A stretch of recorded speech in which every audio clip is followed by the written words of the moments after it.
میں ایک واقعہ عرض کرتا ہوں، اس کے توسط سے میں کچھ باتیں عرض کرتا ہوں۔ واقعہ ہے حضرت سیدنا موسیٰ علیہ السلام کا غالباً کہ آپ کے زمانے میں قحط سالی ہو گئی، قحط پڑ گیا۔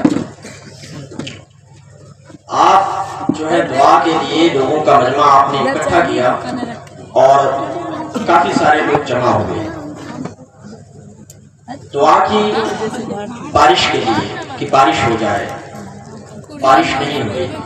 اللہ رب العزت سے عرض کیا، اے پروردگار، بچے بھی ہیں، بوڑھے بھی ہیں، بیمار بھی ہیں، اور قحط سالی اتنی زبردست ہے، جانور پیاسے ہیں، دانے اور غلے ختم ہو چکے ہیں، تو بارش کے لیے ہم دعا کر رہے ہیں، مولا دعا کیوں قبول نہیں کر رہا ہے؟ تو رب نے وحی کے ذریعے انہیں یہ بتایا کہ آپ کے درمیان یہ جو مجمع ہے، اس کے درمیان ایک ایسا شخص ہے جو 40 سال سے میری نافرمانی کر رہا ہے، اور جس کی نافرمانی کی نحوست کی وجہ سے، اس کی نحوست کی وجہ سے ہم بارش تم پر نازل نہیں کر رہے ہیں۔ تو اللہ رب العزت نے کہا کہ اگر وہ اس بندے کو آپ اپنے اس مجمع سے نکال دیتے ہیں تو آپ پر بارش اتاری جائے گی۔ موسیٰ علیہ السلام نے عرض کیا کہ مولا میں کمزور ضعیف، میری آواز اتنے بڑے مجمع میں کہاں پہنچ سکتی ہے؟ رب نے بتایا کہ آواز پہنچانا تمہارا کام ہے اور ان لوگوں تک پہنچانا میرا کام ہے۔ آواز لگائی، اس بندے تک جب خبر پہنچی تو وہ ادھر ادھر اس نے دیکھا، وہ سمجھ رہا تھا کہ جس طرح میں گناہ گار ہوں اور لوگ بھی ہوں گے تو کوئی بھی نکلے گا، لیکن کوئی نہیں نکلا۔ وہ سمجھ گیا کہ میں ہی ہوں جس کے بارے میں یہ باتیں کی جا رہی ہیں۔ اس نے کیا کیا کہ چادر ڈالی اپنے اوپر اور رب کی بارگاہ میں معافی اور اپنے گناہوں پر شرمندہ ہو کر رب سے توبہ کرنے لگا، معافی طلب کرنے لگا۔ اس نے معافی طلب کی، توبہ کی، اور اس نے کہا کہ اے رب، اے میرے پروردگار، ان بندوں کے سامنے جہاں تو نے آج تک 40 سال تک میرے گناہوں پر پردہ ڈالا ہے، میرے گناہوں کی پردہ پوشی کی ہے، تو اے پروردگار آج مجھے ان لوگوں کے درمیان رسوا ہونے سے، ان لوگوں کے درمیان ذلیل ہونے سے مجھے بچا دے، میں تیری نافرمانی اب نہیں کروں گا۔ اللہ رب العزت کو اس کی توبہ پسند آئی، اللہ رب العزت نے اس کی توبہ قبول کر لی اور جمع برسات ہونے لگی، بارش۔ سبحان اللہ، بے شک۔ موسیٰ علیہ السلام نے عرض کیا، حیران ہوئے کہ مولا ابھی تک وہ تو بندہ میرے اس مجمع سے باہر نکلا نہیں اور تو نے بارش برسانا شروع کر دی، یہ کیا ماجرا ہے؟ اللہ رب العزت نے جواب دیا کہ اے موسیٰ، جس بندے کی وجہ سے بارش نہیں ہو رہی تھی، اب میں اسی شخص کی وجہ سے میں بارش برسا رہا ہوں، اسی شخص کی وجہ سے بارش برسا رہا ہوں۔ موسیٰ علیہ السلام نے التجا کی کہ مولا میں اس سے ملنا چاہتا ہوں۔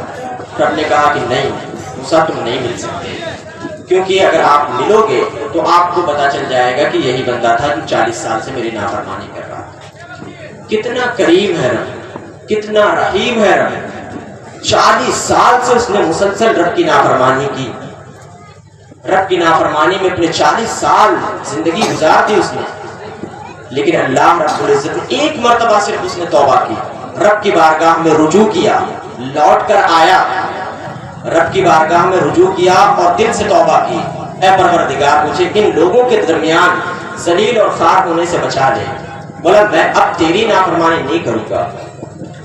اللہ رب العزت نے اس وقت بھی پردہ پوشی کی اور اس کی وجہ سے بارش نازل کرنا۔ کتنا رحیم ہے رب، کتنی رحمتیں نازل کرتا، کتنی نعمتیں آپ کو عطا کی۔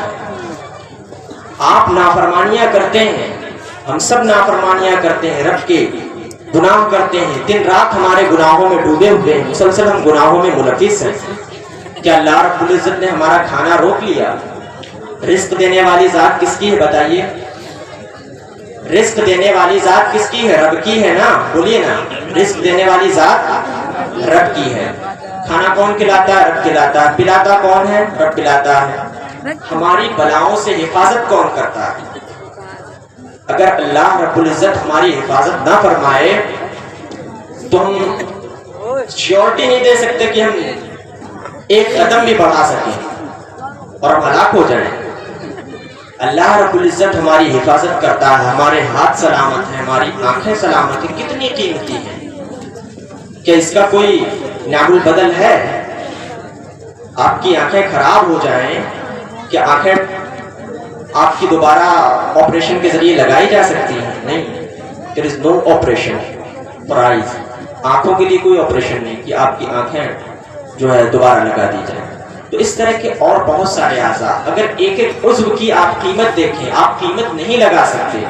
آپ پورے انسان ہیں صحیح سلامت، آپ کے پورے جسم کی اور آپ کے پورے ہیکل کی کتنی بڑی قیمت ہے آپ کو نہیں پتا، اور کس طرح آپ اپنے رب کی نافرمانیاں کرتے ہیں،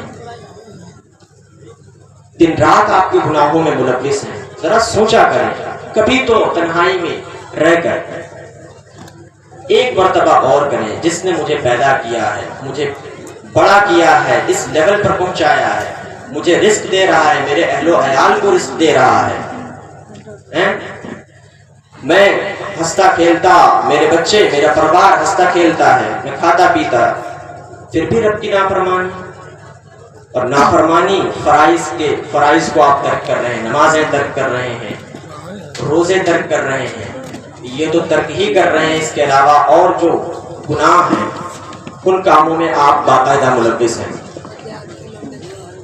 جیسا کہ مجھے سننے میں آیا، میں تقریر بہت وہ نہیں کرنے آیا ہوں کہ آپ کو مسحور کر دوں، ہپنوٹائز کر دوں، وہ نہیں کرنا مجھے، میں ایک پیغام دے کے جاتا ہوں، اس پر آپ عمل کر لیں، کیونکہ جو کمیونیکیشن کا جو مین مقصد ہوتا ہے، جو مین پوائنٹ ہوتا ہے، وہ کیا ہوتا ہے؟ سینڈنگ اینڈ ریسیونگ، کوئی میسج میں آپ تک پہنچاؤں، اس کو آپ ریسیو کر لیں اور اس کے بعد اس پر عمل کر لیں۔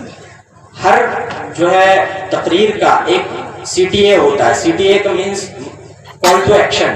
آپ دیکھیں جو لوگ تھوڑا سا موبائل میں انوالو ہیں، موبائل سے کنیکٹڈ ہیں، وہ ان کو پتا ہوگا ایڈورٹائزنگ چلتی ہے موبائلز پہ، اس پہ جو ایڈز چلتے ہیں، اس کے پیچھے جو ایڈ سیٹ لیول ہوتا ہے، وہاں پر وہ ساری چیزیں انفارمیشن دینے کے بعد ایک یہ سیکشن ہوتا ہے جہاں پہ کال ٹو ایکشن دینا ہوتا ہے کہ یہ میسج آپ کا لوگوں تک پہنچ رہا ہے، لوگوں تک پہنچنے کے بعد وہ کون سا ایکشن لیں گے۔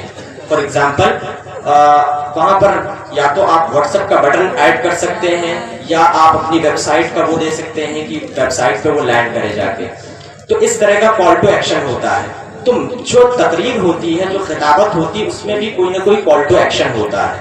کیا مطلب یہ کہ جو اس نے بتایا ہے، جو باتیں آپ سے کی ہیں، ہے نا، ان باتوں کا آپ پر کیا اثر ہونے والا ہے، اس کا پیغام آپ جو لے رہے ہیں، آیا آپ اس پیغام پر عمل درآمد کریں گے یا نہیں؟ آپ اس پر کلک کریں گے یا نہیں کریں گے؟